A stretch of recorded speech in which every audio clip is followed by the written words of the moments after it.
Rachakonda CP కార్యాలయంలో విచారణకు హాజరయ్యారు మంచు మనోజ్. గంటన్నర పాటు మనోజ్ను ప్రశ్నించి నిన్నటి ఘటనలపై వివరణ తీసుకున్నారు సిపి సుధీర్ బాబు. అసలేం జరిగిందో మొత్తం సిపికి వివరించారు మనోజ్.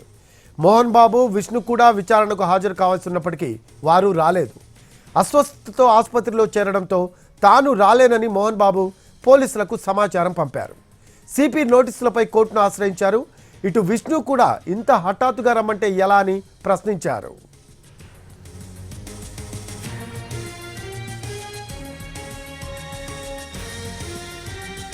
సమస్యను పరిష్కరించుకోవడానికి తాను రెడీ అని మంచు మనోజ్ అన్నారు.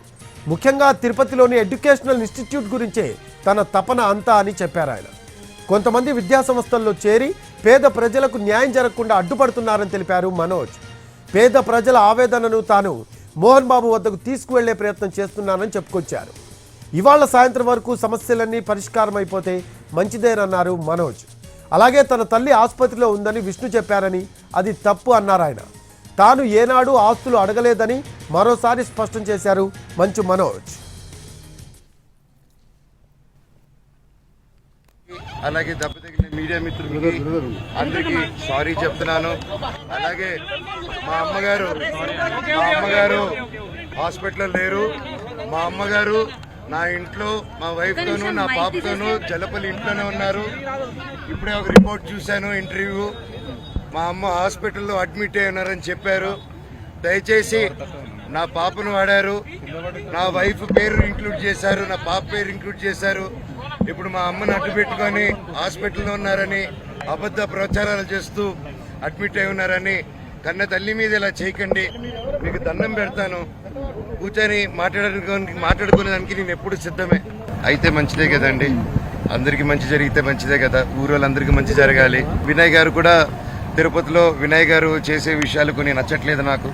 అవన్నీ కొంచెం సమాధానం చెప్పి తిరుపతి చంద్రగిరి మండలంలో మీకు తెలిసేంత పేద ప్రజల్లో నాన్న అక్కడ ఎందుకు హైదరాబాద్లో ఆ రోజుల్లోనే హైదరాబాద్లో పెట్టుండొచ్చు. ఆయన ఎందుకు తిరుపతిలో పెట్టాడు, ఆయన ఎందుకు చంద్రగిరిలో పెట్టాడంటే ఆయన సొంతూరు, అక్కడున్న జనాలు అభివృద్ధి చెందాలి, రాయలసీమలో అభివృద్ధి చెందాలనేసి ఆ మైండ్ సెట్ పెట్టి ఎంతో కష్టపడి ఇంత దూరం తీసుకొచ్చారు. దాన్ని ఈరోజు ఎవరో వచ్చేసి దాన్ని ఒక ఎడ్యుకేషనల్ బ్యాక్గ్రౌండ్ ఉందో లేదో కూడా తెలియదు వచ్చి అలా చేయడం, ఒక పేద ప్రజల్ని ఒక మీట్ అవ్వకుండా చేయడం అంటే నాన్నగారి దగ్గరికి వెళ్ళలేకపోతున్నారు, ఆయన వరకు రీచ్ అవ్వట్లేదు.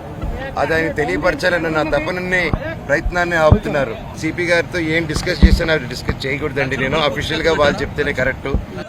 మా నాన్న అయితే కాదండి, మా నాన్న దేవుడు. ఆయన ఈరోజు ఏదైతే చూస్తున్నారు